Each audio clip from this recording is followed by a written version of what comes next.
Eu quero falar de um conto que tem um nome muito difícil de pronunciar, eu nem sei se vou pronunciar certo, que se chama O Maelstrom. É uma palavra de um vocabulário escandinavo, creio que seja norueguês ou sueco, que são bem parecidos. São como se fossem aquelas... parece um tornadinho, sabe? Um redemoinho, quando a gente enche uma pia ou uma banheira, e quando a água vai descendo, num certo ponto ela começa a girar para descer. E recentemente, conversando com uma pessoa que quis conversar comigo para que eu desse uma luz para ela. E era alguém que estava se depreciando demais, se pondo num buraco, achando que tudo estava dando errado na vida dela, que não tinha jeito. E eis que me veio à mente uma lembrança antiga. Eu adoro filmes sobre fenômenos da natureza, catástrofes, sabe? O Dia Depois de Amanhã, Impacto Profundo, o Armageddon, como chama aquele, 2012, aquela coisa dos maias. Eu gosto disso. E lembro de num desses filmes, alguém dizer que o problema de se entender bem um tornado é que é preciso vê-lo de fora e de dentro. Então, os instrumentos têm que mandar a informação de dentro, e essas informações têm que ser analisadas sob a ótica de quem sabe onde os sensores estão, porque vê de fora. E o nome disso é mecânica lagrangiana. Eu paro, né, nos meus conhecimentos em física aqui. Mas, curiosamente, é aplicável a nós. Você que está assistindo a esse vídeo, pode refletir junto comigo. Você já teve momentos em que parece que o seu mundo está desabando? Que tudo, não é? Tudo vai dar errado, porque vem dando tudo errado. Você é um tornadinho. Veja, você é o tornado. Tá? Embora você... eu digo isso, a minha metáfora é... porque você está rodando. E, tal como um tornado, destruindo. Mas destruindo o quê? A si mesmo ou a si mesma. Então, o ponto de vista externo é fundamental para enxergar caminhos, enxergar descaminhos, ou seja, olha, por aqui não vai dar certo. Entender que mudar e transformar são dois verbos diferentes por alguma razão. Mas, eu preciso mudar para ser uma pessoa melhor. Assim, se eu levar ao pé da letra o que você disse, eu tenho que questionar. Eu falei, então você vai sair, né, aleatoriamente, abrindo as portas de oportunidades diferentes ou de atitudes diferentes, até que, sem você saber a razão, vai dar certo? É isso que você está tentando me dizer? Obviamente a resposta sempre é não. Eu quero, né, eu quero fazer acontecer. Eu falei, como você faz acontecer? Não tem que ter um plano? Não tem que considerar? Claro que tem. Mas antes de tudo isso, é preciso que você se entenda. Entenda limitações, entenda necessidades do seu crescimento pessoal. Algo que precisa fazer parte da etapa da transformação. Então, essa rota de transformação é uma velha conhecida, nossa, tão velha que eu diria que ela deve ter uns 8.000 anos. Muitos já sabem, mas muitos talvez não saibam, que para nós da cultura ocidental, a obra literária, na primeira, né, é o conjunto formado pela Ilíada e a Odisseia.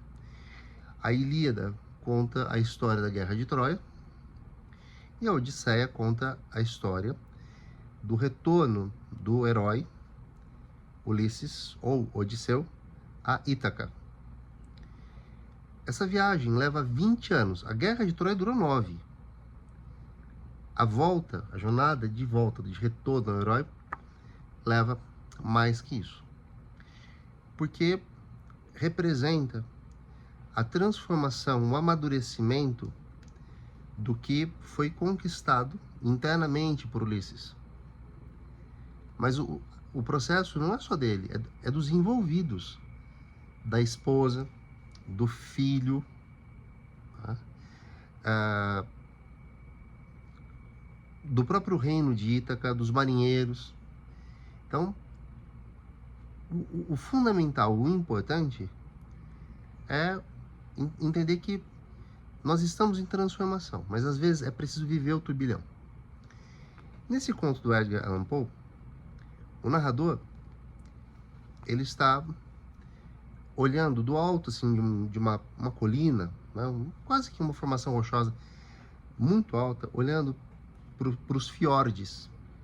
Fiordes são aquelas, assim, por onde a água se embrenha por entre, né, grandes blocos de pedra.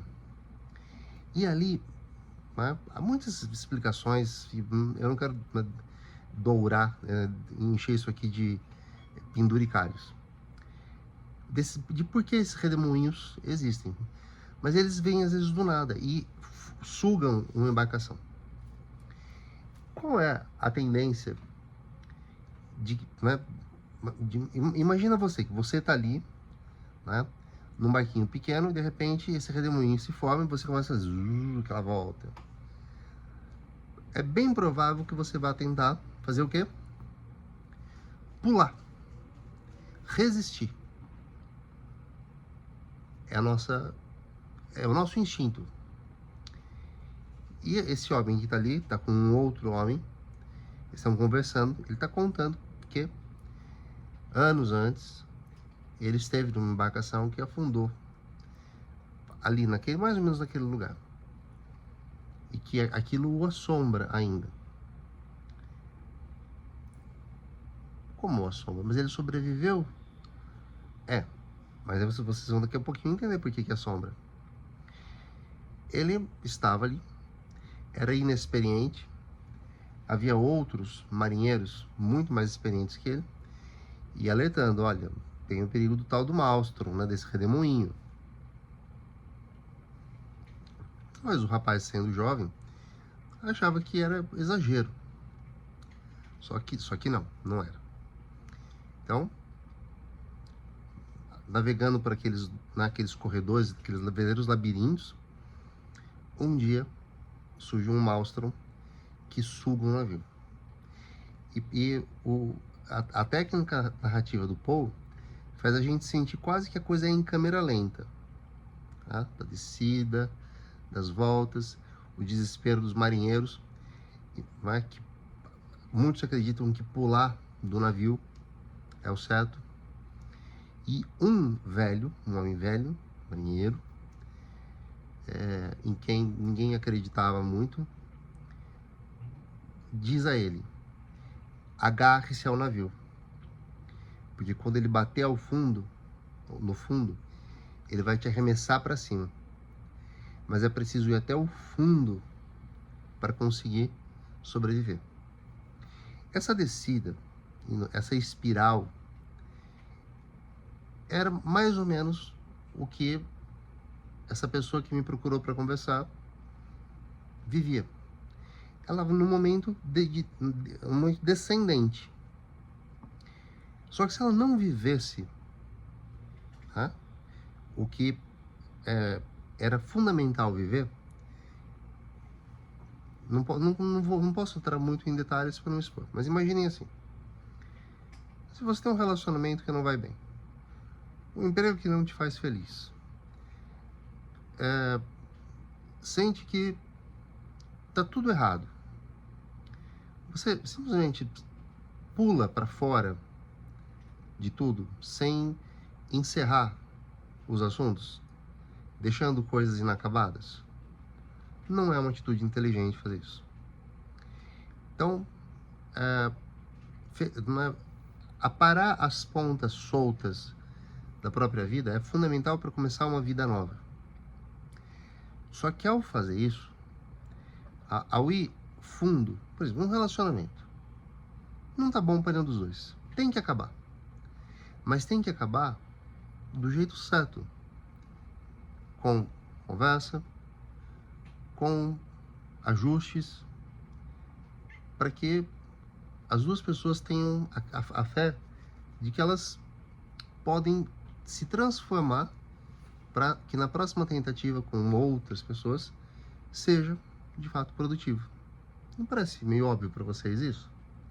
Então, só que esse processo nos leva até o fundo do poço, literalmente, para a gente pegar impulso e subir. É estranho que, às vezes, para parar de perder e começar de novo a ganhar, seja necessário perder tudo. Perder tudo e começar realmente do zero. Eu não falo em questões materiais, mas falo principalmente em questões emocionais. Eu insisto nos vídeos que eu falo dos livros como eu falo, exatamente para mostrar por que são edificantes. Então, o que não pode ser salvo, o que está quebrado, minha mãe dizia isso, não guarda nada quebrado. Joga fora e compra novo.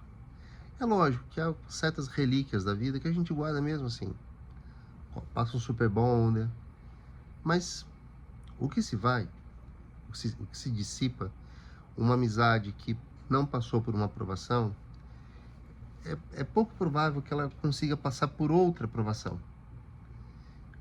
Então, as coisas que não eram para ser, e portanto nunca serão.